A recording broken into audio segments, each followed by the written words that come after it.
सलाउद्दीन सिद्दीकी की इफ्तार पार्टी में शामिल हुए अखिलेश यादव। लखनऊ। इबादत के पवित्र माह रमजान के अवसर पर आज पूर्व राज्य मंत्री सलाहुद्दीन सिद्दीकी की ओर से मोती महल लॉन हजरतगंज पर भव्य रोजा इफ्तार और रात्रि भोज का आयोजन किया गया। इस अवसर पर समाजवादी पार्टी के राष्ट्रीय अध्यक्ष पूर्व मुख्यमंत्री अखिलेश यादव समेत प्रदेश भर से आए रोजेदार, शहर के सम्मानित नागरिक और सपा के वरिष्ठ नेता एवं पदाधिकारी शामिल हुए। इफ्तार के समय सभी उपस्थित लोगों ने मिलकर देश की खुशहाली, अमन चैन और तरक्की के लिए दुआ की। इस आयोजन ने उत्तर प्रदेश की राजधानी की गंगा जमुनी तहजीब को एक बार फिर जीवंत कर दिया। अखिलेश यादव ने अपने संबोधन में कहा कि इस भव्य आयोजन के लिए पूर्व राज्य मंत्री सलाहुद्दीन सिद्दीकी के प्रयासों की सराहना की जानी चाहिए। उन्होंने कहा, इतनी बड़ी तादाद में लोगों को एकत्र करना आसान नहीं होता। सलाहुद्दीन सिद्दीकी का यह कदम हमारी गंगा जमुनी तहजीब के लिए सफल साबित हुआ। समाजवादी पार्टी हमेशा उनके साथ खड़ी रहेगी। इस इफ्तार कार्यक्रम ने राजनीतिक और सामाजिक हलकों में भी इस संस्कृति को, इस परंपरा को हम लोग और आगे बढ़ाएंगे। मैं एक बार फिर सलाहुद्दीन साहब को बहुत बहुत मुबारकबाद देना चाहता हूं। उनके साथ ही सहयोगी परिवार के लोगों ने जिस तरीके से सबको बुला करके सम्मान दे करके एक साथ इस कार्यक्रम का रोज़ा इफ्तारी का आयोजन किया है, बहुत बहुत बधाई। सर, गैस सिलेंडर को लेकर लखनऊ समेत पूरे प्रदेश में लंबी लाइनें हैं और एक हफ्ते बाद ईद का त्यौहार भी है, जिसको लेकर काफ़ी ज़्यादा चिंताजनक। देखिए, ये और मुख्यमंत्री कह रहे हैं कि कोई कमी नहीं है। ये जो डीजल, पेट्रोल और गैस का संकट आया है, ये हमारी विदेश नीति के फेलियर है। और युद्ध कोई नहीं चाहता है। युद्ध से लोगों की जान जाती है, युद्ध में नुकसान होता है, युद्ध में हम बहुत पीछे लोग में थोड़ा सा नीचे कर लो भाई। जो भारत की भूमिका रही है, जो हमारे हिंदुस्तान की भूमिका रही, कोशिश ये करनी चाहिए थी कि वॉर ना होता। हमारी फॉरेन पॉलिसी या हमारे देश को तभी विश्व गुरु मानते जब हम ऐसी परिस्थितियां देश के सामने पैदा करते कि वॉर ही ना होता। इस संकट और इस वॉर के समय पे भी भारतीय जनता पार्टी मुनाफाखोरी करना चाहती है।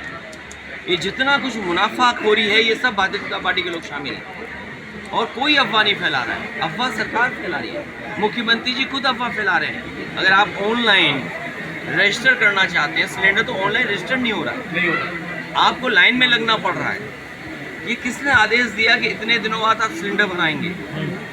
आपको जहां पर्याप्त एलपीजी का इंतज़ाम करना चाहिए था, लोगों को भरोसा दिलाना था कि कहीं संकट नहीं आने वाला है, वहीं सरकार ने विपरीत काम किया और कहा कि सिलेंडर इतने दिनों में भरा जाएगा, कॉमर्शियल सिलेंडर इतने दिनों में भरा जाएगा।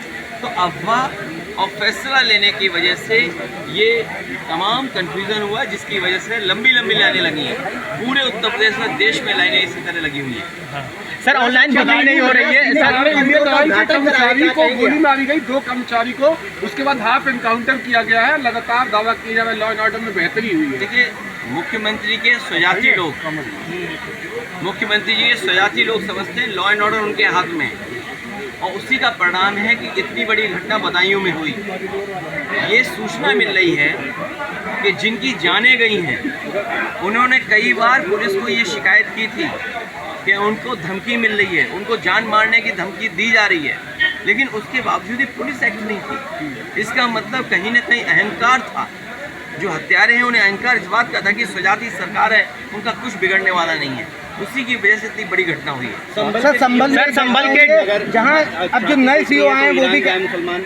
सर, संभल के डिप्टी एसपी कहते हैं कि ईरान के ऊपर जो लोग आवाजें उठा रहे हैं वो जहाज पकड़कर वहीं चले जाएं। नए डिप्टी एसपी कह रहे हैं जो उनके लिए आवाजें उठा रहे हैं वहीं चले जाएं। ये बात आप समझ लीजिए और ये हमें आपको समझना चाहिए। जिन लोगों को सेकुलर पॉलिटिक्स करनी है, जिन लोगों को इस देश की जो मिलीजुली संस्कृति है उसमें और भरोसा बढ़ाना है, उनके लिए इस तरह की घटना जो हो रही हैं दुखदाई हैं। ये कोई कल्पना नहीं कर सकता है कि एडमिनिस्ट्रेटिव ऑफिसर, पुलिस का ऑफिसर इस तरह का व्यवहार और भाषा का इस्तेमाल करें। ये तभी कर सकते हैं ऐसे पुलिस का व्यवहार जब उन्हें ये भरोसा है कि सरकार उनको प्रमोशन करेगी, कुछ लोग प्रमोशन के लिए इस तरह का गलत भाषा का इस्तेमाल करते हैं, सरकार के खास बनने के लिए ऐसा करते हैं, क्योंकि बीजेपी के पास कुछ काम नहीं बचा है। एक दो काम जरूर हुए हैं, लेकिन महंगाई, भ्रष्टाचार, किसान की तबाही और जो बेरोजगारी है उसका जवाब इनके पास नहीं है। इसीलिए जानबूझ करके कोई ना कोई अधिकारी के माध्यम से या अपने किसी और बहुत करीबी व्यक्ति से इस तरह की भाषा का इस्तेमाल कराते हैं। आपको याद होगा पुलिस के अधिकारी इससे पहले भी किया था, और कोर्ट ने उसमें मुकदमा दर्ज करने के लिए कहा, और जब मुकदमा दर्ज हुआ तो उसका ट्रांसफर कराया गया था। अरे उधर कर लो भाई। लेकिन ये कंटेम्प्ट ऑफ कोर्ट है, ये अनकॉन्स्टिट्यूशनल काम है, अनडेमोक्रेटिक काम है। अगर एफआईआर कोई लिखाता है और कोर्ट ये कहता है एफआईआर लिखनी चाहिए, एफआईआर तो लिखनी ही चाहिए। एफआईआर के खिलाफ आप फैसला नहीं दे सकते हैं। कोर्ट के फैसले के बाद कोर्ट का फैसला लाना और जज का ट्रांसफर करना, यही अनकॉन्स्टिट्यूशनल काम है, यही अनडेमोक्रेटिक काम है। भारतीय जनता पार्टी कॉन्स्टिट्यूशन और संविधान नियम पे भरोसा नहीं रखती है। सर, आलू किसान जो है अपने आलू को सड़कों पे छोड़ के जा रहा है, दावा कर रहा है कि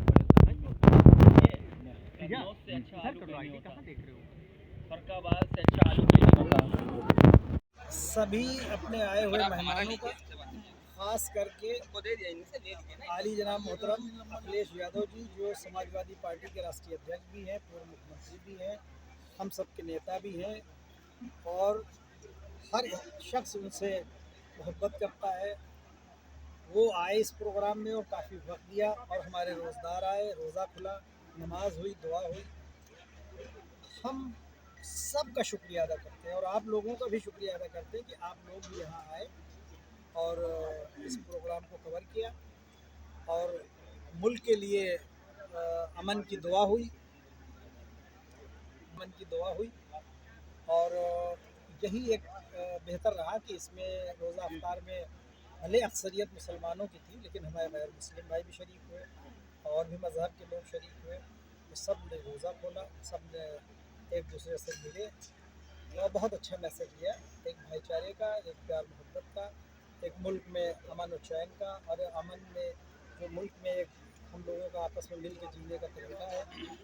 कुछ तबका ऐसा है कि जो हिंदू मुस्लिम और ऊँच नीच और ये सब चीज़ें करते हैं, वो मुल्क को बांटने वाले लोग हैं। हम लोग मुल्क को बांटने वाले नहीं, हम मुल्क को जोड़ने वाले लोग हैं, और एक दूसरे से मोहब्बत करने वाले लोग हैं, एक दूसरे के दर्द में खड़े होने वाले लोग हैं।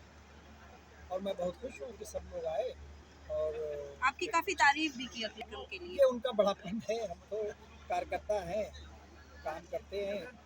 ये भैया का बड़ापन है कि उन्होंने तारीफ की, और मैं उनका शुक्रगुजार हूँ। सर आज के समय सर जो तुम बता रही वो वही है। गैस सिलेंडर मैंने उन्नाव से मंगवाए, क्योंकि गैस सिलेंडर यहाँ लखनऊ में किसी दुकान पे कहीं मिले नहीं। फिर मेरे किसी दोस्त थे, मैंने उनको फ़ोन किया, उनके वहाँ हमने कहा कुछ सिलेंडर की ज़रूरत है मुझे, तो वो बेचारे 3-4 सिलेंडर उन्नाव से लेके आए, तब जाके मेरा काम होता है।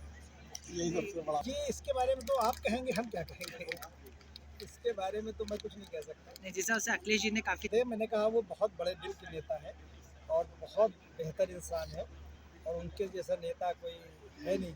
क्योंकि नेता तो वो शख्स, बताओ कोई जाता है बच्चों की फ़ीस नहीं जमाए, उनके साथ हमेशा आदमी रहता, झोला रहता है, भाई इसकी फ़ीस जमा करा दो। कोई गया ये बीमार है, इनका इलाज करा दो।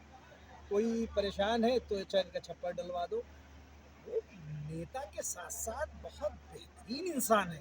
ऐसे इंसान मैंने पॉलिटिक्स में देखे नहीं। मैं 40 साल की 35 साल की मुझे राजनीति है मेरी, लेकिन इतने अच्छे इंसान, मैं तो उनके करीब आके पता चला कि अखिलेश भैया बहुत अच्छे इंसान है। सर बहुत और कम उनको कोई पीछे नहीं कर सकता। सर बहुत कम समय में आपने समाजवादी, ये हम क्या कहेंगे, इधर नेता की मोहब्बत है, और मैं कैडराइज आदमी हूँ। हम तो काम करने वाले लोग हैं, जो काम हमें छोटा बड़ा मिल जाता है, जो निर्देश हो जाता है, उसको 100% पूरा करते हैं। और बाकी नेता के ऊपर डिपेंड है कि नेता उस चीज़ को कैसे लेता है। ये उनका, मैंने कहा फिर कि उनका शुक्रिया और बड़ापन है। सर इस कार्यक्रम भाईचारे का, मोहब्बत का, सब लोग आपस में प्यार मोहब्बत से रहे। और होली आए तो सब लोग होली मनाएं, दिवाली आए दिवाली मनाएं, ईद है तो ईद मनाएं, बकरीद आए तो बकरीद मनाएं। एक दूसरे के कर्म में शिरकत करें, एक दूसरे से प्यार मोहब्बत से बात करें, एक दूसरे की शादी ब्याह में शिरकत करें, एक दूसरे के दुख दर्द में शिरकत करें, एक दूसरे की परेशानी में शिरकत करें। इसी से मुल्क चलेगा।